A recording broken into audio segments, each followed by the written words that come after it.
Sahabat-sahabat Dinarji, Power Tips tentang inovasi kembali berlanjut bersama saya Daniel Wibowo. Di episode sebelumnya, kita sudah mengenal 4 mindset untuk menjadi seseorang yang inovatif. Ya.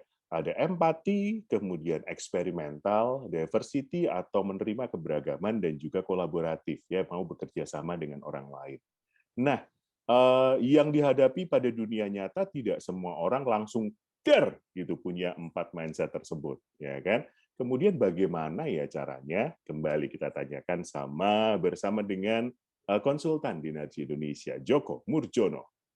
Ini kanan kiri Pak, tepuk tangannya Pak. Bisa kanan kiri. Mau disamain biar sama. Oke, Pak Joko, kalau saya berkaca pada diri saya sendiri, saya tidak punya keempatnya nih, gitu. Yang saya rasakan ngobrol dengan orang lain oke. Eksperimental ya oke. Cuma kalau kolaboratif itu saya agak susah gitu karena lebih sering Udah terbiasa kerja sendiri. Begitu. Nah, apa yang harus dilakukan? Jangan-jangan kalau nggak bisa begitu saya nggak bisa bergabung di tim inovasinya dong, Pak. Oke. Daniel tahu nggak, mindset tuh kita bisa, sebenarnya mindset kita sendiri itu bisa kita rubah. Oh, oke. Jadi mindset itu ada di kepala kita karena kebiasaan kita dari zaman dulu. Mungkin kita dilatih seperti itu, dididik seperti itu, gitu kan. Jadi kalau dari dulu orangnya biasa kerja sendiri, misalnya kayak Daniel, gitu, jarang berkolaborasi dengan orang lain. Pertanyaannya, bisa nggak sih seorang Daniel kolaborasi dengan orang lain? Bisa, asal secara sadar Daniel tahu bahwa untuk pekerjaan A saya bisa sendiri, saya nggak perlu kolaborasi. Tapi pekerjaan B saya butuh kolaborasi dengan orang lain, sehingga secara sadar mikirin gimana nih caranya. Kolaborasi itu apa sih gitu. Berarti berbagi pekerjaan, berbagi load misalnya gitu. Nah, ini sesuatu yang mungkin nggak biasa di versi Daniel yang di sini gitu kan. Versi Daniel yang harus kolaborasi, ya berarti saya harus mulai melibatkan orang lain di situ, bekerja sama terhadap satu file, satu produk, satu apa gitu yang nanti output-nya itu adalah milik bersama. Contoh kayak bikin proposal aja gitu. Bisa nggak bikin proposal sendiri? Bisa. Gitu kan. Tapi begitu suatu hal atau konten yang Daniel nggak tahu, nggak ada expertise di bidang itu, bagaimana Daniel bisa bikin proposalnya? Artinya kan kita harus kolaborasi dengan orang yang tahu konten itu, diskusi gitu kan. Dari diskusi itu baru kita bisa, ini caranya, oke, nanti bantuinnya bagian mana, kayak bagi-bagi tugas akhirnya nantinya.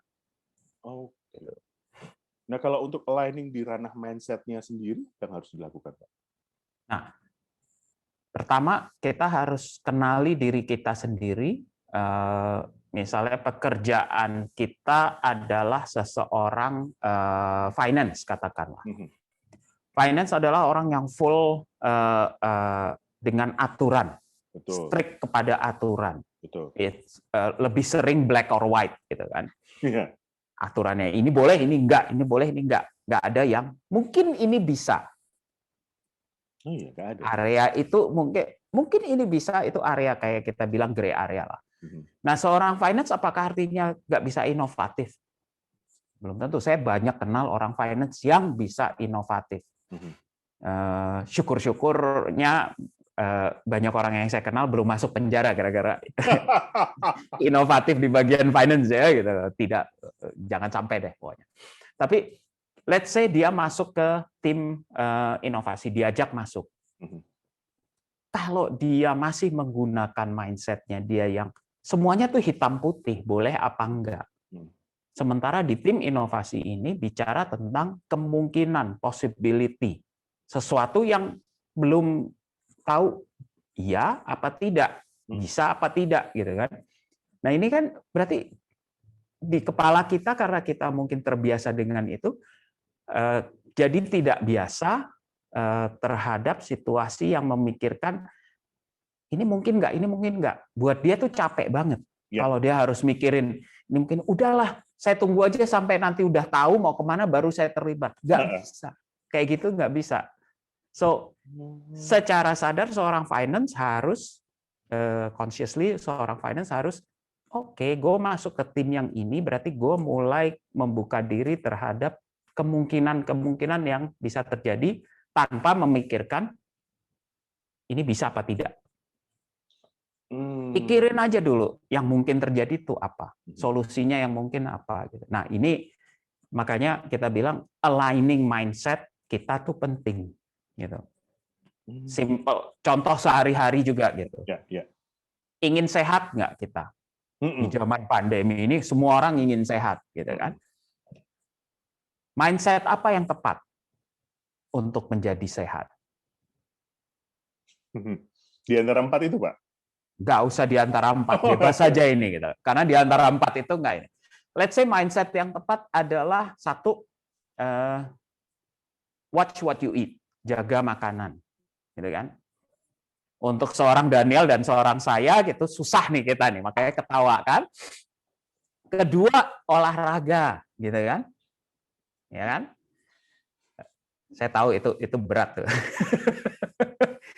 Ketiga adalah ya rajin check up kesehatan dokter gitu kan. Itu kan setahun sekali biasanya. Keempat, apalagi kelima, belum lagi kalau kita punya komplikasi kayak penyakit keturunan. Nah, mindset untuk jadi sehat itu, let's say orang mau jadi sehat dengan cara mengontrol makanan, diet. Jadi mindset-nya fokus pada saya harus ngontrol nih makan apa yang nggak boleh ini. Apakah dia menjadi sehat? Ya kalau cuma masih dipikirin ya enggak sih, Pak. Nah, itu dia. Itu yang kita akan bahas nanti di ini. Tapi mindset-nya udah benar nih. Saya hanya mau makan ini, gitu kan? Saya hanya mau makan ini. Betul. Tapi perilakunya belum tentu mendukung itu. Tapi kalau dia sudah berhasil menjaga makanannya, apakah dia sehat dari menjaga makanannya? Kadang-kadang enggak, karena badan tiap orang tuh berbeda. Ada yang harus berupa kombinasi, ada yang bisa jaga makanan doang, ada yang olahraga doang, makanan sembarangan, tapi nggak pernah gemuk, tapi sehat terus, nggak pernah sakit. So, di kepala kita kalau sudah siap untuk sehat, kita mau sehat, itu udah niat gitu, dan di kepala kita harus siap. Berarti kalau mau sehat, kita harus mindset kita adalah olahraga tuh penting, jaga makanan tuh penting, ini tuh penting. Bagaimana caranya? Nanti turunnya kan ke perilaku. Betul. Dan jadi kebiasaan, jadi habit gitu. Nah, ini ranah yang istilahnya mana yang duluan berarti perilaku atau mindset gitu. Mindset. Banyak orang yang bilang susah ngerubah mindset seseorang. Yang bisa ngerubah mindset itu siapa? Ya, orang diri kita sendiri. Betul. Ya kan? Kita bisa dipengaruhi oleh berbagai artikel, oleh kata orang, kata teman dan lain-lain gitu. Tapi kembali kitanya mau berubah apa enggak? Kalau kita mau berubah, berarti secara sadar kita ngerubah mindset kita di situ. Nah, balik lagi ke tim yang inovatif, di situ juga gitu. Kalau kita tahu kita diminta untuk menjadi lebih inovatif, lebih kreatif, sadari dulu mindset kita apa nih. Saya latar belakangnya finance, masuk ke tim inovasi, oke. No such thing is black and white. So saya harus punya mindset yang gray area ini nih masih mungkinnya nih seperti apa nih. Nah, ini jadi lebih besar dulu. Saya orang yang customer service gitu kan. Ngobrol sama customer, melayani, serving, so on, fine. Beres, itu kerjaan saya sehari-hari, mindset saya sudah friendly ke situ. Begitu masuk ke tim inovasi, ngobrol sama kliennya itu ada tujuan. Observasi. Beda sama ngobrol biasa gitu. Jadi kita ngobrol dengan tujuan observasi. Oke, mindset saya sudah friendly belum? Untuk ngobrolnya mungkin sudah. Tapi untuk menarik data observasi dari ngobrol itu, nah itu tuh yang harus, oke ini harus saya naikin nih, ini harus saya align nih dikit nih, bahwa bukan cuma sekedar ngobrol, tapi ngobrolnya dengan ada tujuan. Nah ini hal-hal yang secara sadar harus kita setel di mindset kita, gitu. Mengenali diri sendirinya dulu ada caranya nggak sih Pak? Atau ya hanya, oke, mari kita kenali kita siapa? Banyak orang yang merasa mengenal dirinya sendiri, gitu kan. Cara kita mengenal diri sendiri bukan hanya melalui kita pikir, refleksikan ke diri sendiri, terus kita tahu ini diri kita. Enggak. Masukan dari orang lain, pengamatan dari orang lain, istilahnya nasihat lah, feedback lah, hasil observasi dari orang lain, itu kan membentuk siapa diri kita secara 360 derajat nantinya. Gitu. Banyak orang yang bilang, saya orangnya kreatif. Oke, saya selalu nanya, dari mana bisa tahu? Iya, soalnya kalau ini kita nggak kepikiran solusi itu, tapi lo bisa mikirin solusi itu. Oke, apakah itu berarti saya kreatif? Karena latar belakang saya pendidikan arsitek, mungkin itu menjadi modal awal gitu. Tapi apakah saya berani mengklaim diri saya kreatif? Enggak. Gitu. Klaim itu harus berdasarkan orang lain observe dan melihat. Jadi itu dari situ bisa kelihatan. Kalau tadi pertanyaannya adalah bagaimana mengenali diri kita. Oke, perhatikan dari masukan dari banyak orang juga ya.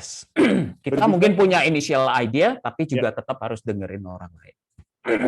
Berbicara tentang alignment, Pak Joko, tadi adalah align dari individualnya. Ketika sudah masuk dalam tim, tantangan selanjutnya adalah gimana caranya biar semuanya juga align gitu. Punya mindset yang sama. Ini diapain, Pak? Pertama, kalau kita masuk ke tim kita sadar, kita harus meningkatkan mindset lebih eksperimental, katakanlah. Berani melakukan kesalahan. Let's say saya orangnya perfeksionis. Saya nggak suka lakuin kesalahan. Aduh, kalau ada kesalahan kecil tuh saya udah keringetes jagung-jagung, gitu kan? Begitu masuk ke tim, masuk ke prototyping, terutama di mana we will make mistakes dengan ngetes, terus dapat feedback, dapat ini. Buat saya seorang yang perfeksionis misalnya, itu akan sangat-sangat susah. Di mindset saya nggak boleh salah. Tapi pada saat melakukan eksperimental, prototyping, pasti nemuin banyak salah. Dan itu akan menjadi sesuatu yang membebani mindset. Nah, di sini pada saat masuk ke tim, kita harus tahu kapan kita harus, oke, saya terima bahwa saya harus bisa, it's okay to make mistakes. Gitu loh. Jadi kita mengatakan ke diri kita sendiri di kepala kita. Nggak harus sempurna. Saya pernah punya anak buah yang perfeksionis, itu pun juga gitu. Deadline-nya hari ini, tapi karena belum sempurna dia kerjain, nggak diserah-serahin juga. Nunggu sampai sempurna. Saya bilang, no, come on, kolaborasi lah. Kita kerjasama lah. Mungkin ada sudut pandang yang Anda nggak lihat, tapi saya lihat. So, ngobrol aja, walaupun belum sempurna. Nah, ini yang harus dilawan. Secara sadar kita align bahwa it's okay not to be perfect. Kasih. Habis itu dapat feedback. Oke, gimana caranya saya bikin lebih perfect? Nah, ini kan di kepala kita mulainya sebenarnya. Pengalaman di Narji memfasilitasi tim inovasi, Pak. Ketika menghadapi hal-hal seperti ini, biasanya peran fasilitator di mana nih untuk membantu hal tersebut agar tetap... Good question. Peran fasilitator adalah mengingatkan. Jadi, contoh real case nih, ada satu klien kita yang bilang, iya kita dengerin customer kok, gitu kan. Begitu kita minta untuk interview customer, melakukan observasi, collecting data tadi, ngobrol sama customer, nggak bisa lewat kuesioner ya, nggak bisa lewat survei ya, nggak bisa saya suruh market research vendor untuk melakukan itu. No. Kita harus benar-benar kenal customer-nya. ini mindset-nya mereka adalah kadang-kadang, kenapa saya harus nyemplung untuk interview benar-benar berhadapan dengan customer. Nah, di sini tugasnya seorang facilitator adalah, oke, let's practice.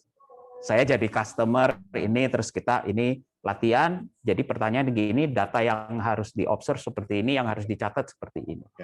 Nah, mengingatkan aja gitu. Begitu mereka mencoba pertama kali ketemu customer, apa yang terjadi seringkali belum sempurna.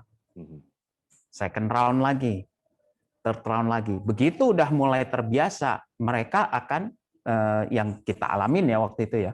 Mereka akan datang, ternyata saya baru tahu loh Pak, ini kayak gini, kayak gini, kayak gini. Customer yang saya hubungi, ternyata mereka maunya A, bukan B yang kita selama ini usulin. Oke, tugas facilitator menarik insight itu.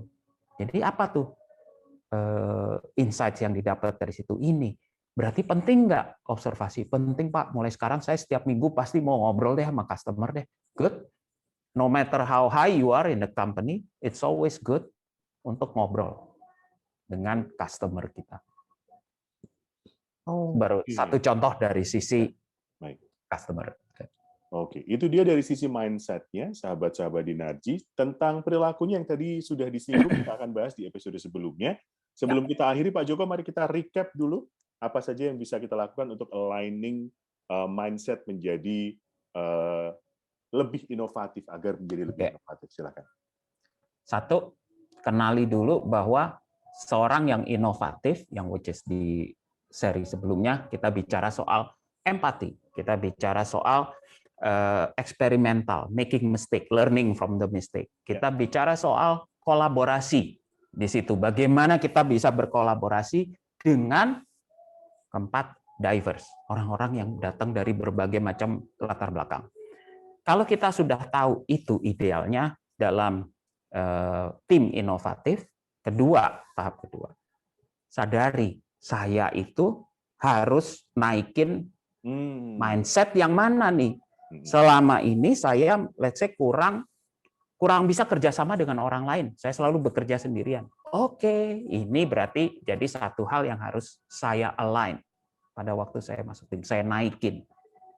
Nah, begitu sudah masuk, apakah langsung bisa? Enggak. Nah, tahap ketiga ini butuh pembiasaan. Nah, pembiasaan ini yang nanti bagaimana caranya kita membiasakan perilaku-perilaku yang menunjang mindset inovatif ini. Gitu, Daniel. Kita bahas minggu depan kalau begitu ya. Baik. Terima kasih Pak Joko. Thank you, Daniel. Mari sahabat-sahabat Dinarji, sadari dulu tentang perilakunya seperti apa, kita bahas di episode selanjutnya. Saya Daniel Wibowo. Sampai jumpa. Bye.